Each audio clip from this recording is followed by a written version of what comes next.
Hello. All right. This is my Learning Array 2, my science overview, the mosquito-borne illnesses in Florida.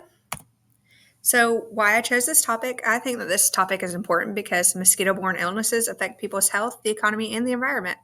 I chose this topic because it connects directly to science, technology, engineering, and math, and it has a lot of real-world relevance for our students. So students are able to connect to this because being in Georgia, they have more than likely seen or been bitten by a mosquito.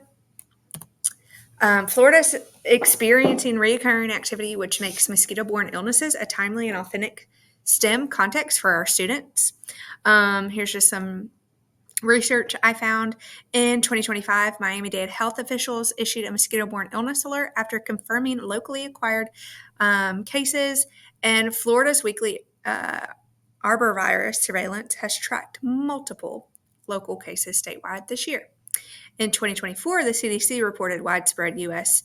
activity with locally acquired transmission in Florida, among other states. So this is a real-world problem students hear about in the news. They feel it in their environment, and they can address it through science and engineering in their classroom. So some background knowledge that the students should know is habitats and the needs of an organism. So animals need water, food, shelter, and the right temperature. The insect life cycle, many insects change from an egg to a larva to a pupa to an adult. Weather patterns, so warm and rainy weeks make for more puddles and standing water. Then just reading simple graphs and maps, being able to find more, less, reading labels, notice patterns, and then safety rules outdoors. So staying with a group, no touching unknown bugs, and making sure we wash our hands after. So STEM connections, so science, you can use mosquito biology, the life cycle, the viral transmission, and also explain how disease spreads and why Florida's warm, wet climate sustains the risk for mosquitoes.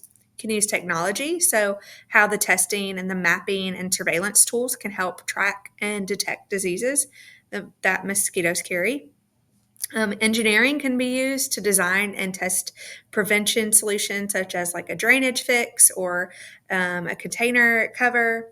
And then ultimately, we can use math to collect data, graphing, interpret the data, use weekly counts, rainfall, first mosquito sightings, etc. Technology used to monitor. Smartphone apps can help to monitor mosquito activity. AI is used for traps to analyze mosquito activity details and locations. Drones are being used to inspect the breeding areas, and they also can treat standing water in some unreachable areas.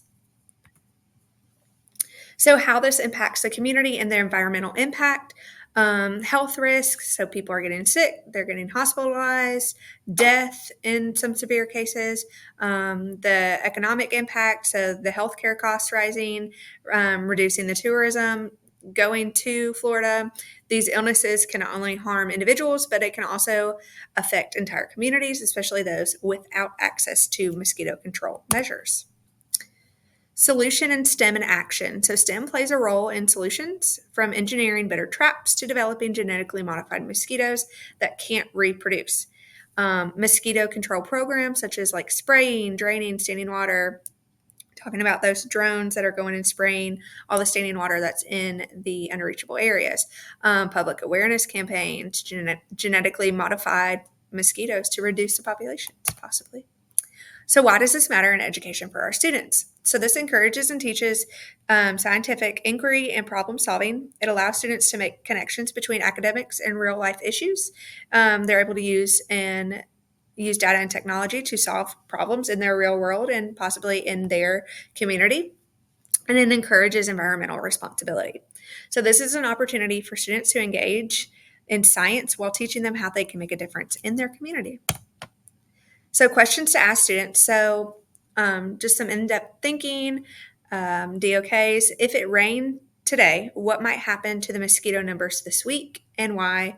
If your cover blew off in the wind, what would you change in your design? And which habitats near homes or schools are most risky and why? And then where around our school might mosquitoes like to live and why? So here are some of the standards that I paired with this. So S3L1, habitats and organisms in Georgia's region. S3L2, human impact, pollution, environmental effects. Then Georgia Standard MD2 for measuring and estimating liquid volume, and Georgia Math Standard OA3 using multiplication and division. Georgia Writing Standard W2 to write informational or explanatory text, and then also Georgia ELA Standard SL1 collaborative discussions. And then here is my references. So thank you. I hope that you're able to see. I know that I hate those pesky mosquitoes in the summer, and I would love to try to find a solution for this, especially if I can bring it in my class.